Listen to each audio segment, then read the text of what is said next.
Kita lanjutkan sekarang dengan kajian dari kitab hadis Arba'in ya. Baik, kita lanjutkan sekarang hadis ke-15.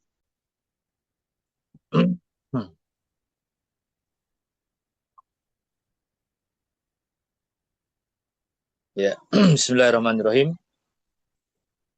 Hadis yang ke-15. Qala al-Imam An-Nawawi rahimallahu taala an Nabi Hurairah radhiyallahu anhu anna Rasulullah sallallahu alaihi wasallam qala.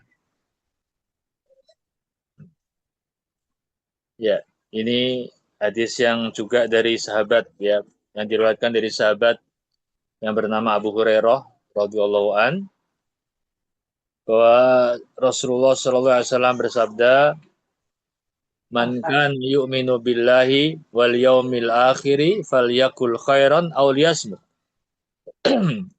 Wa man kana yu'minu billahi wal yaumil akhiri falyukrim jarahu. Wa man kana yu'minu billahi wal yaumil akhiri falyukrim dhaifahu. Rawahul Bukhari wa Muslim. Ya, di sini diriwayatkan oleh Imam Al-Bukhari dan Muslim ya. Tentunya dalam kitab ya sahih keduanya. Yakni Sahih Bukhari dan Sahih Muslim. Ya, kita perhatikan apa yang disabdakan Nabi SAW ya. Man kana yu'minu billahi wal yaumil akhir, barang siapa yang beriman kepada Allah, falyakul khairan aw liyasmut. Maka hendaklah dia berkata yang baik atau diam. Ya, falyakul khairan aw liyasmut. Kemudian wa man kana yu'minu billahi wal yaumil akhir, dan barang siapa yang beriman kepada Allah dan hari akhir, fal yukrim jarahu, maka hendaknya dia memuliakan tetangganya. Wa man kana yu'minu billahi wal yaumil akhir, fal yukrim dhaifahu. Barang siapa yang beriman kepada Allah dan hari akhir, maka hendaknya dia memuliakan tamunya. Ya, kita lihat di sini ya, bagaimana Rasulullah SAW yang pertama ya, ya menggandengkan antara iman kepada Allah dan hari akhir dengan perilaku sosial ya, ya, dan juga dengan lisan. Yang pertama dikatakan dengan kalimat ya, faliyakul khairan aw liyasmut. Orang yang beriman kepada Allah, dia mengaku beriman kepada Allah dan tentunya beriman juga kepada hari akhir, maka hendaknya dia faliyakul khairan, berkata yang baik. Nah, kalau tidak, maka auliyasmut, sebaiknya diam saja. Ya. Ini akhlak dalam hal berbicara, ya. Timbangan syar'i dalam berbicara. Bahwa ucapan seorang mukmin itu, orang yang beriman itu, mestinya tidak keluar kecuali yang pertama sesuatu yang baik atau kebaikan. Tidak ada yang keluar dari lisan seseorang ya hamba yang beriman kecuali kebaikan. Ya, apakah itu berupa ya perkataan yang baik atau itu zikir, ya, nasihat, ya, atau penyampaian ilmu, ya, dan sebagainya dari hal yang baik. Ya, falyakul khairan, ya. Ini cakupannya luas, apapun yang baik. Ya. Sebaliknya kalau itu bukan hal yang baik, ya, ya sebaiknya apa? Aulia smooth daripada mengatakan yang tidak baik, keluar dari lisannya, ya, hal-hal yang ya itu bisa membahayakan baik dirinya maupun orang lain, maka aulia smooth lebih baik dia diam. Ya, jika sekiranya apa yang diucapkan itu sesuatu yang ya tidak ada manfaatnya atau memberikan mudarat. Ya, diam di sini tentunya adalah sebagai bentuk penjagaan diri dari dosa lisan. Ya, lebih baik diam daripada ghibah, ya, membicarakan orang lain, kejelekan orang lain, ya, ngerumpi kejelekan orang lain. Lebih baik diam daripada namimah, ya, mengadu domba, ya. Lebih baik diam daripada bohong, dusta, kan gitu. Lebih baik diam daripada mencela, memaki. Nah, ya. Jadi ini yang pertama. Yang kedua, Barang siapa yang beriman kepada Allah dan hari akhir, fal yukrim jarahu. Hendaknya dia memuliakan tetangganya. Tetangga ini dalam hubungan ya kehidupan seorang muslim, orang yang beriman, itu sangat penting ya, sangat ditekankan untuk ya diperhatikan agar seorang hamba itu bisa berhubungan baik dengan tetangganya. Ya, ini adalah merupakan ya ajaran dalam Islam memuliakan tetangga ini yang ya bahkan di dalam sebuah hadis dikatakan bahwa seolah-olah atau seakan-akan ya ketika malaikat Jibril terus menasihati mewasiatkan kepada Rasulullah SAW tentang tetangga, seakan-akan ya tetangga itu akan memperoleh warisan, seakan-akan akan memperoleh warisan sebagaimana ya orang yang memiliki hubungan secara nasab, karena begitu pentingnya untuk memperhatikan ya hubungan bertetangga. Tetangga itu tidak hanya memang muslim saja, ya apakah itu tetangga, ya kalau muslim jelas ya, di samping dia punya hak dalam bertetangga, dia juga punya hak-hak yang berkaitan dengan hak sebagai muslim, ya, yang harus juga ditunaikan.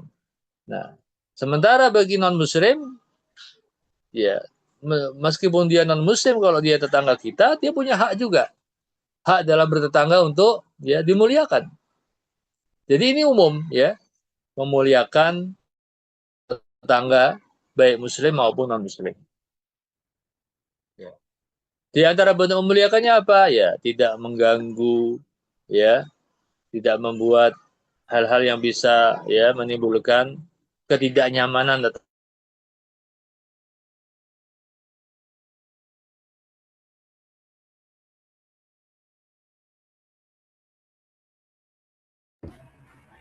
Putus ya? Sebentar ya. Nanti ketidaknyamanan ya terakhir ya kata-katanya ya. Ketidaknyamanan.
Van, putus tadi ya?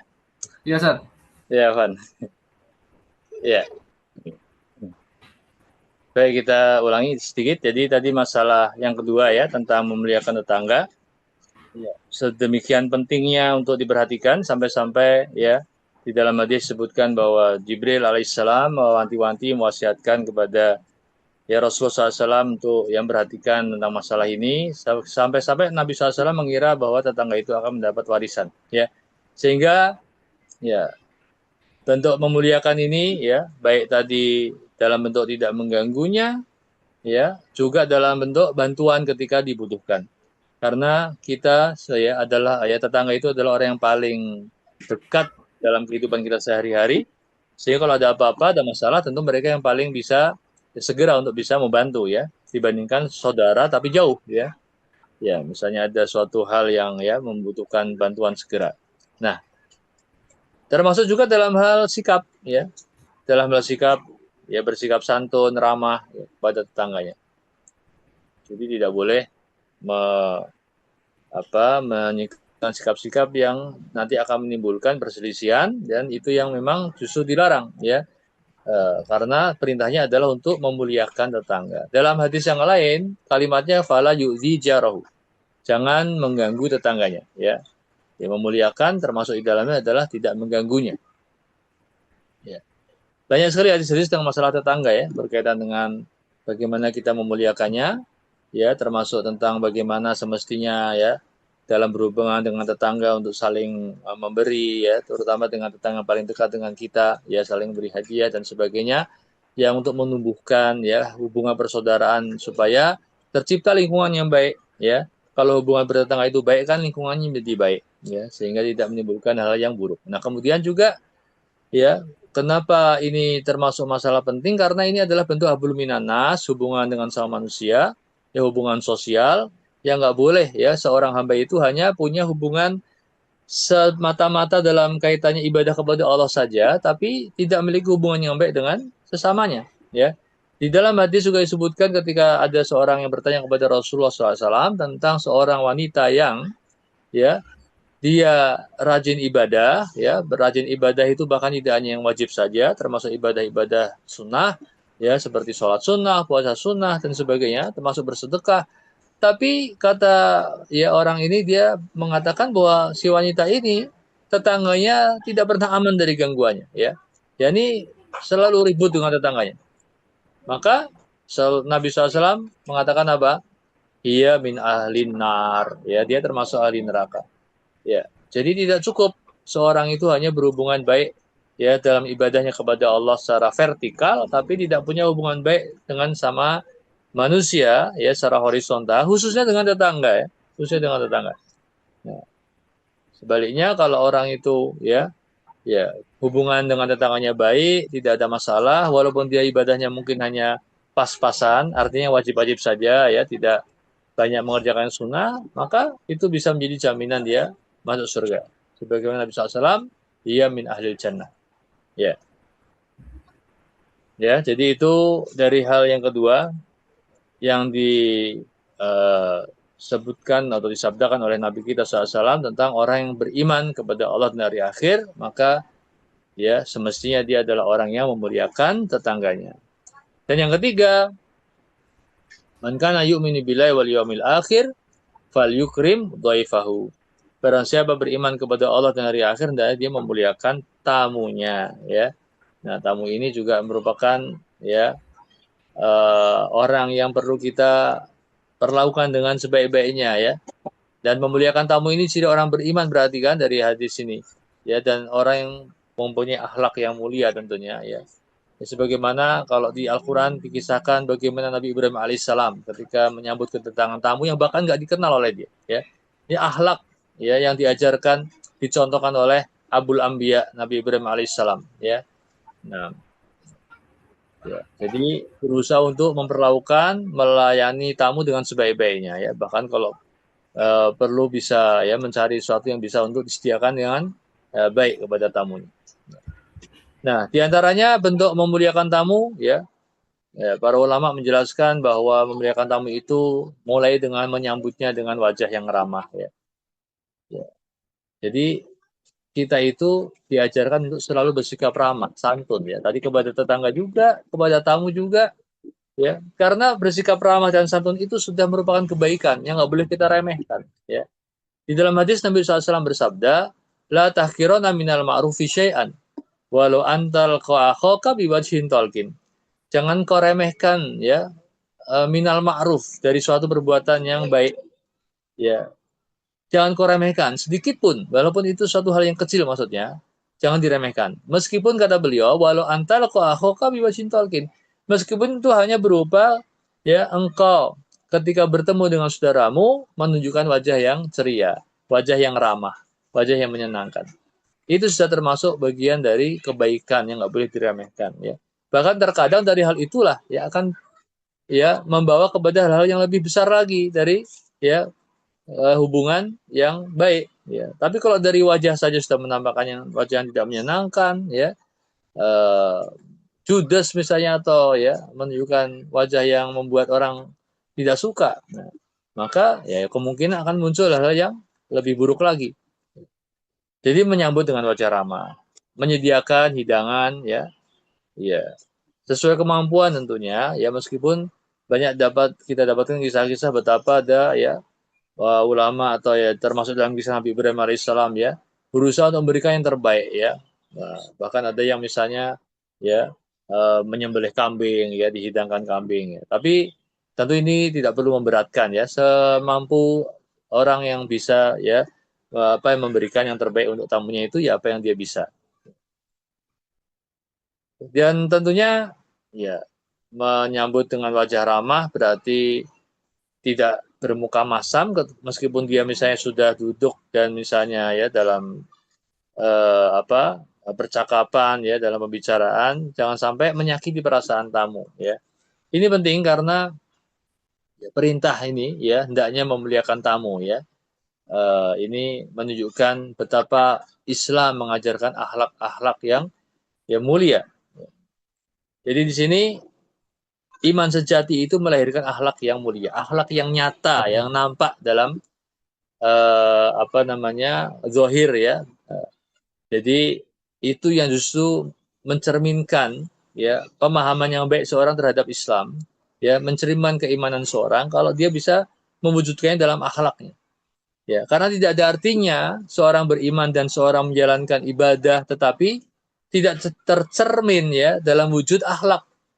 Ya, justru akhlak yang mulia itu bisa menjadi ya sesuatu yang akan menjadikan orang lain ya ikut atau ya melihat itu sebagai suatu kebaikan yang dia lihat dari Islam itu, ya, atau dalam istilah lain bisa menjadi bentuk dakwah bilhal, ya, tanpa secara tidak langsung kita mendakwai orang lain dengan akhlak kita sehingga orang tertarik, oh ternyata orang itu ya dengan dia ya mengerti agama, ya, maka terlihat ya dari akhlaknya bahwa dia orang yang ya mulia akhlaknya.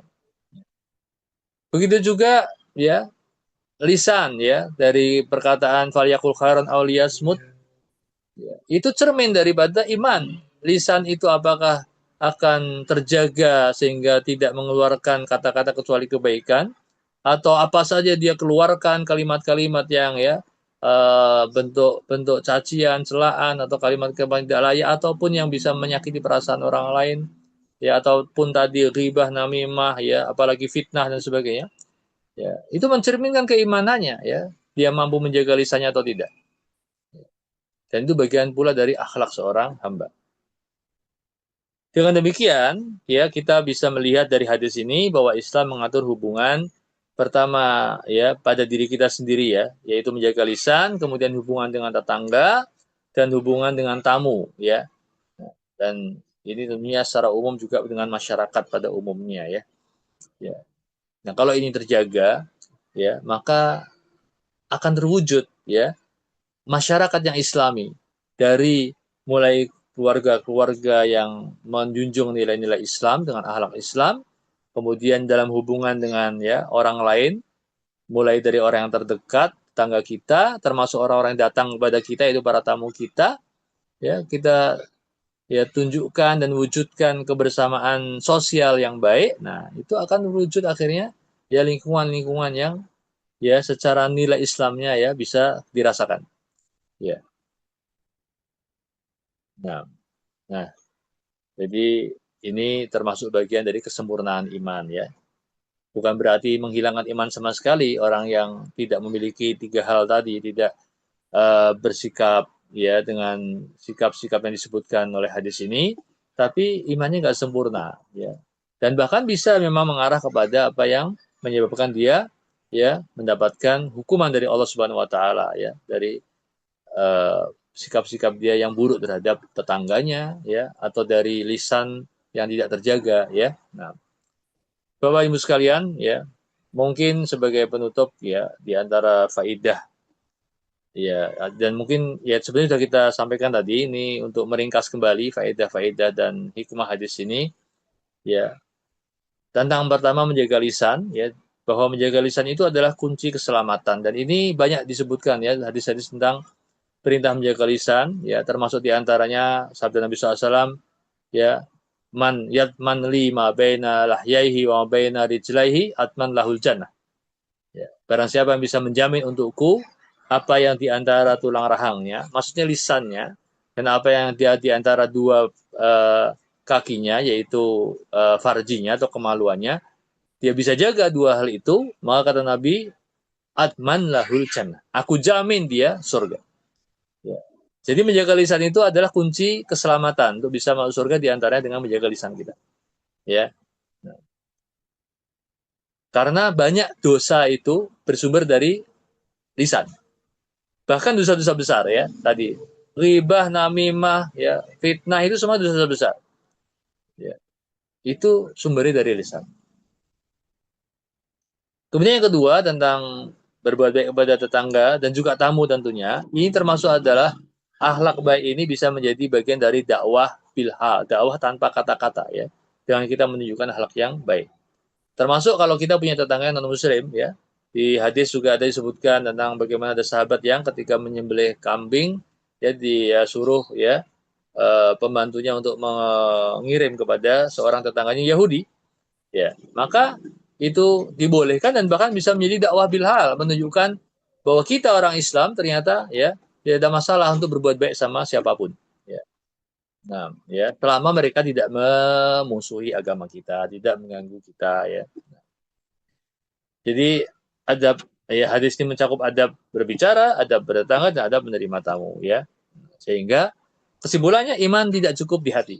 Iman tidak cukup hanya di hati, tapi harus nampak dalam perilaku, ya. Ini yang penting. Ya, terkadang orang hanya, ya, mengandalkan apa yang dia, ya, cukup atau mencukupkan dengan hatinya, dan hanya dengan ibadah saja tapi tidak menunjukkan perilaku yang baik. Ya, Bapak Ibu sekalian, mungkin itu, ya, yang bisa kita ambil manfaat, ya, atau faidah dari hadis yang ke-15 ini, ya. Semoga bermanfaat. Wallahu ta'ala wa alam. Ada yang mungkin mau ditanyakan, silakan.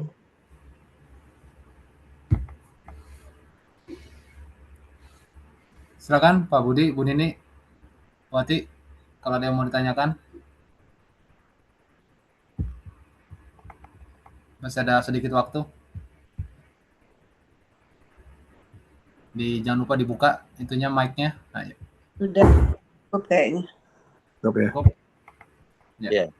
Ya, cukup jelas, ya. Mudah-mudahan, ya, Allah Subhanahu wa taala memberikan kita, ya, kemampuan untuk bisa memiliki, ya, apa yang disabdakan oleh Sasam tadi, dengan akhlak yang baik, akhlak yang mulia, menjaga lisan kita, ya, berbuat baik kepada orang-orang yang Nabi sebutkan, ya, tetangga maupun tamu kita.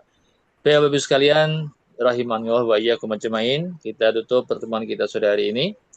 Wassallallahu ala nabiyina Muhammad wa ala alihi washabihi ajmain. Subhanakallahumma bihamdik asyhadu an la ilaha illa anta astaghfiruka wa atubu ilaik. Assalamualaikum warahmatullahi wabarakatuh.